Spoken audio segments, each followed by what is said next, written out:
After 72 hours of continuous pounding, our patrols move forward.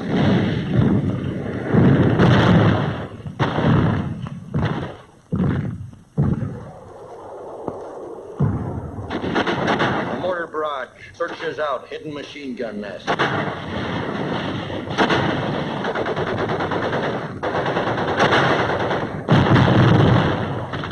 Admiral Turner gives the order to cease fire. Our guns are quiet as they make the climb. We wait for a sign. Suribachi is ours.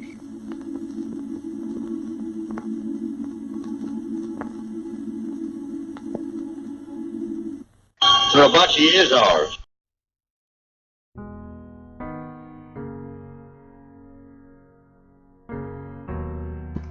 This immortal and iconic image captured a mere 1/400th of a second of the flag raising atop Mount Suribachi on Iwo Jima, which launched 6 men and the Marine Corps to the hearts and minds of all Americans as symbols for the valor, courage, and bravery of the men and women fighting in World War II.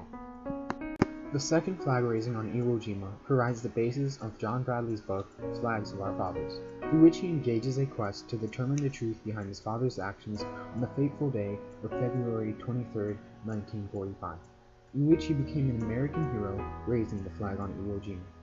James Bradley begins his account by accident, following his father's death in 1994 and discovering papers with his father's Navy Cross and realizing his father was a flag raiser. Although James Bradley originally saw war in the Pacific Theater raged on, key outposts were needed, and the waves of brave men storming the small 8-square-mile island of Iwo Jima seemed endless. Among the soldiers, all of them are heroes for defending freedom and sacrificing so much. However, only a few received recognition that would make them household names. Flags of Our Fathers provides a more in-depth experience into the events that the brave soldiers of the United States Marines and Navy faced training, preparing, fighting, and dying for their country. Although 6,821 brave Americans died, only 27 received the Medal of Honor, the nation's highest military honor. None received the fame of the 6 flag raisers, of which the highest award was a Navy Cross, awarded to John Bradley.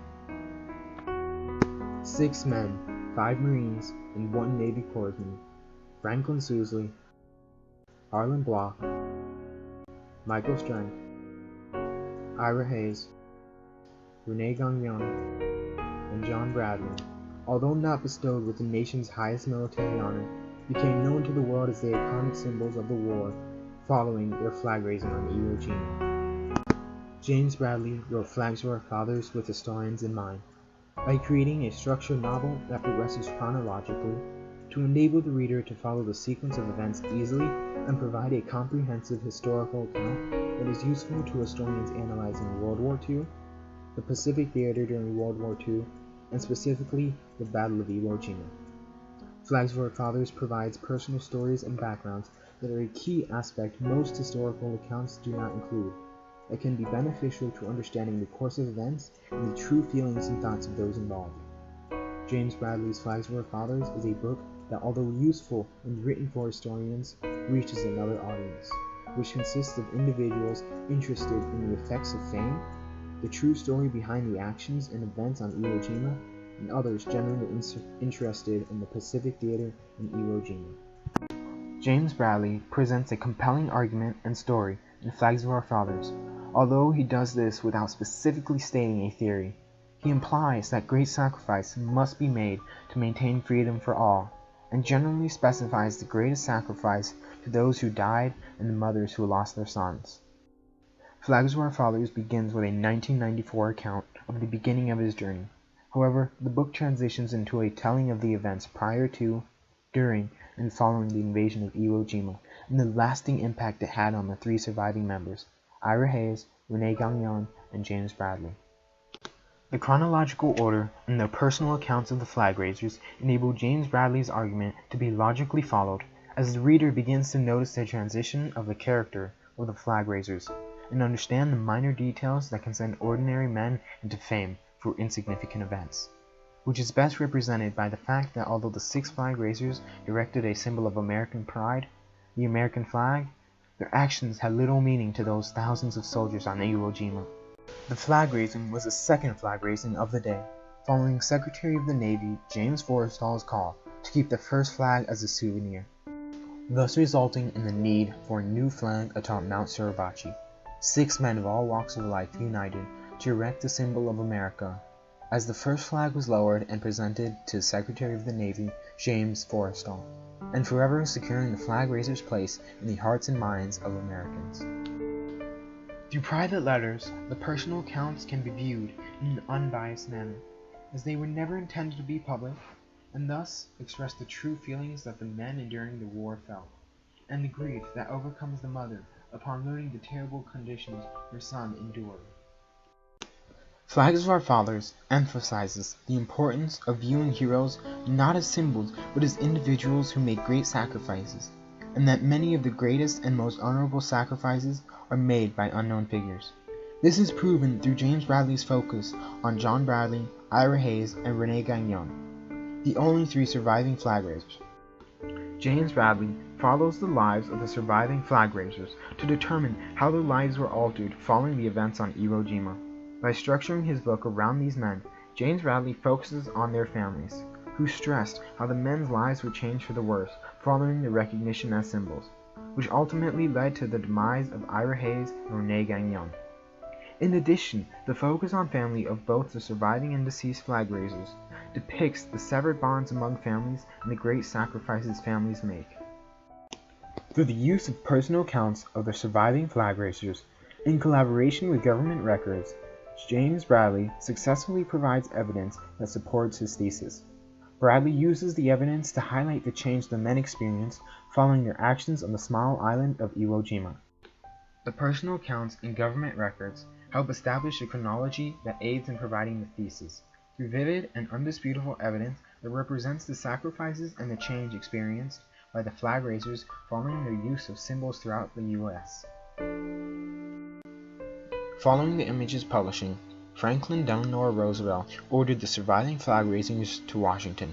Upon recognizing the potential of the image, he ordered it be used for the Mighty Seventh Bond Tour.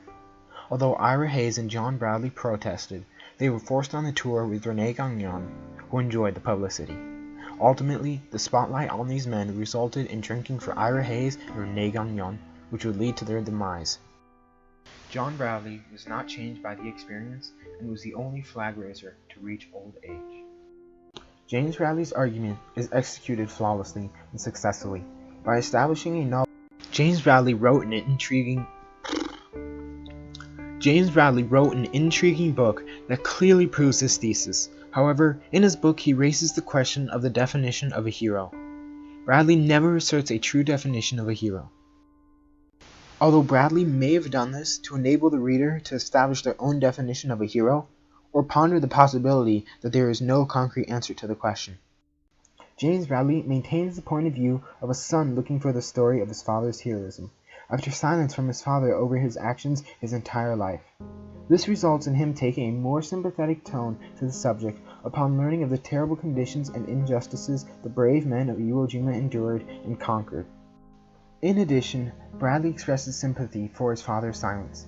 His father never wanted the memories to return because the experience was too painful, and his reluctance emerged from the fact that he himself survived, but other men died and made the ultimate sacrifice to their nation, while he was hailed as the true hero. In order to establish a historically accurate account of the events on Iwo Jima, James Bradley used a variety of resources. James Bradley sought to achieve an all-inclusive book, and he achieves this through the use of information and images from private collections, the National Archives, the Associated Press, and military archives. The sources are highly reliable and enable Bradley to successfully cover the events that unfolded on Iwo Jima with impeccable accuracy that cannot be matched. Flags of Our Fathers would prove useful to an individual researching the Pacific Theater, Iwo Jima, or the flag raisers themselves. As a result of the various resources and highly detailed account that enables the reader to understand the course of events prior to, on, and following the invasion of Iwo Jima. Overall, Flags of Our Fathers is an excellent account of the Battle of Iwo Jima and the truth behind the flag raising atop Mount Suribachi, which results in high praise for the book from historians and the general public alike.